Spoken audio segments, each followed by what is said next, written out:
How are you? I'm very well, thank you. How are you? Great, very great. Enjoying the expo, are you enjoying it? Yes, very much so. A very good crowd. First of all, honestly, I was shocked by your place, the display of the freak and everything. How did it come to you?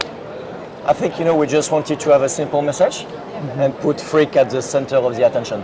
Nice, and you did that very well. The first question really want to cover is like, now you guys are independent. What does it mean to you to be an independent company? I think first of all, since we're independent, the spirit in the company, is very much more entrepreneurial.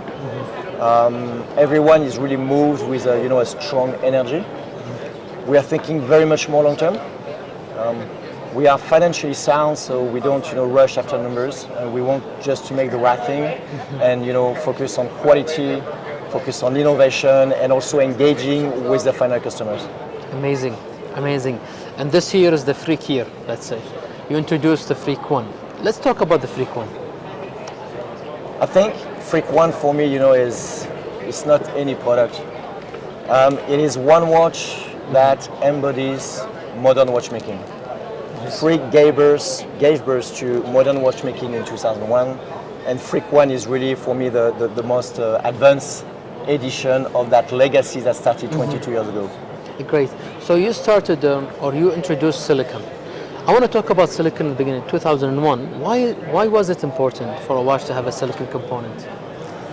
I think the spirit of Rolf Schneider and Ludwig Oechsling at that time was to shake up the watch world and to do something really different, hence the movement giving the time.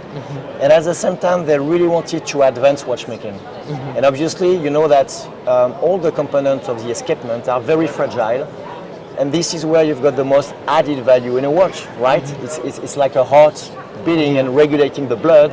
The escapement is regulating the energy within the watch. So they are the most critical part, and I think silicone was, for me, one of the most technical breakthrough you had in watchmaking, and it was a brilliant idea.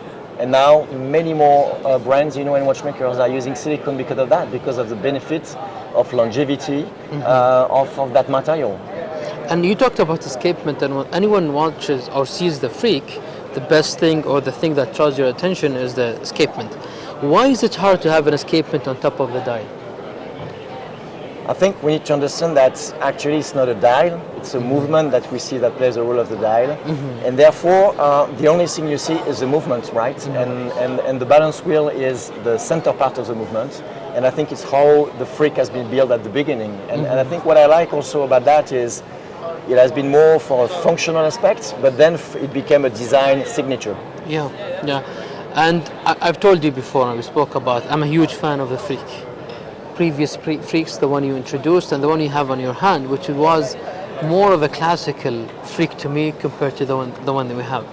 I want to ask you about the number 1. So Freak 1, what was the idea of selecting one?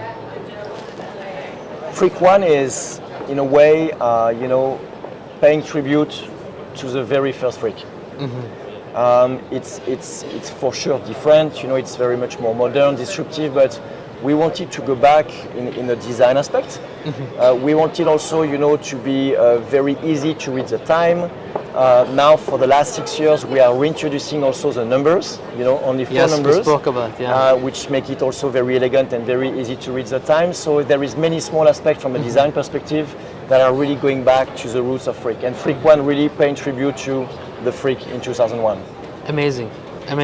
So now we have the Freak X, Freak 1, and the Freak S, which you introduced. I want to talk quickly. I know we're not I know we want to focus on the Freak, but we're also huge fans of the Blast. So you did the Moon Striker last year. Are you planning to do something in the future? Yes, for sure.